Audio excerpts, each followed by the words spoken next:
We've got, is it Luca in New York? Yeah, hello. What's up, Matt? How you doing? Hi, Luca. Very good. I already called once, maybe a month ago, and I wrote you an email last week. Mm-hmm. And I basically have a story I'd like to share with you guys. But first, I have a basic question. I know I've looked up the New Testament when the actual timing of it being written, and I get the impression that it wasn't written any time before 50, 60 AD. That's the earliest it was written. But do you know of any reliable source? Can you point me in the direction of some book or some website about that? Because I want to be able to, when dismantling a Christian's belief about it being an actual testimony, I want to know what I'm talking about. Well, that'd be good. There's not a book that's leaping to mind, and actually probably one of the best things you can do. There used to be a website called earlychristianwritings.com, but I think it's been taken down, and that had a really good list of scholarly dates that had footnotes and stuff. Actually, if you go to, I hate sending it here right off the bat, but if you go to the Wikipedia articles for each of the books in the New Testament, they're fairly well sourced. At the bottom of the page, there'll be links to a lot of different books. The problem is there's not a great deal of agreement on when the books were written, and you're going to have arguments. The scholars who are reliably dating, for example, the Gospels to 70, 80 after, you're going to find objections from Christians who are saying, well, the reason they dated that is because it mentions, the fall of Jerusalem, and that happened in 72 AD, I think. And right. So they dated after that, when really it was written before that, and it was prophetic. Right. It's something that you're not going to resolve. There's a bunch of good resources. We have some book recommendations on the website, or we did have, and if not, I can look at putting together some of the ones that I've used. This thing's going to drive me nuts. The reason I ask is because you know the guy. You debated him and kicked his ass. Matt Slick, I think. Yeah. He's old for religious and whatnot. But I checked on his website, and he says, contrary to what some atheists say, it's very possible that it might have been written as early as 50 AD. Okay, that's still 20 years after Jesus was dead. And still, my question is, where does he, does he just pull that figure out of his ass? And if he's pulling it out of his ass, what does he just say 31 AD, as long as he's making it up? I was hoping there was some kind of, tangible reason to believe that one way or the other. Can we recommend the Who Wrote the Bible books?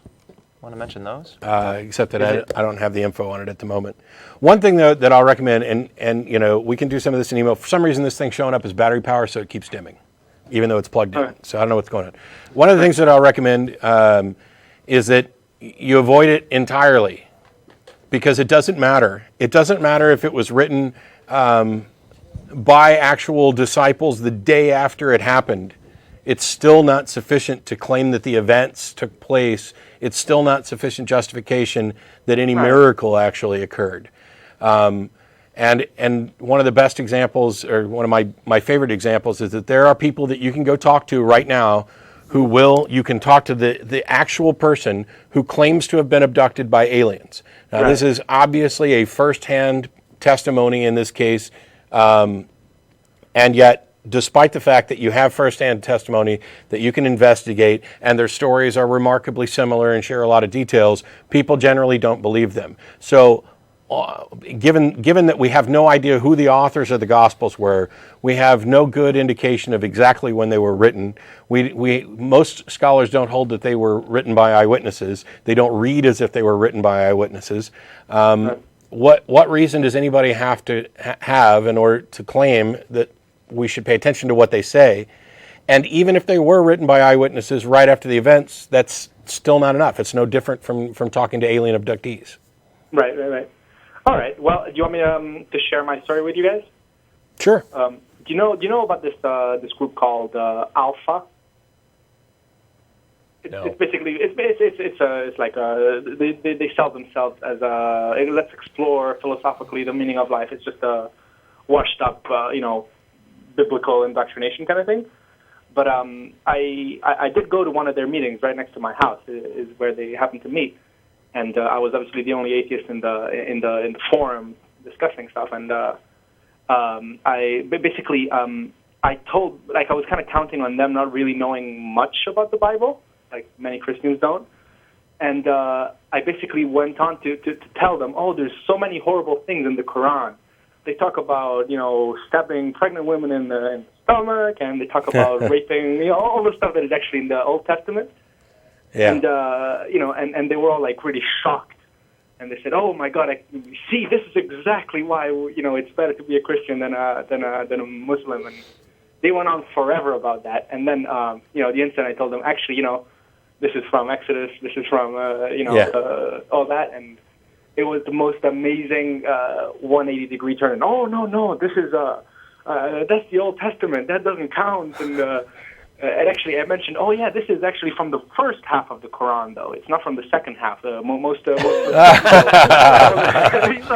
I was expecting them to, you know what I mean? Like, say the whole Old Testament doesn't count thing. And, yeah. So. Sounds like a good time. Yeah. Well, great. Right, well. That sounded like it was a lot of fun and something we probably should have done. Hey, that looks like it's working now. Thanks. Awesome. Well, thanks for calling. I'm going to go ahead and get on some other callers real quick. All right. Take care. Cheers. Bye, Luca.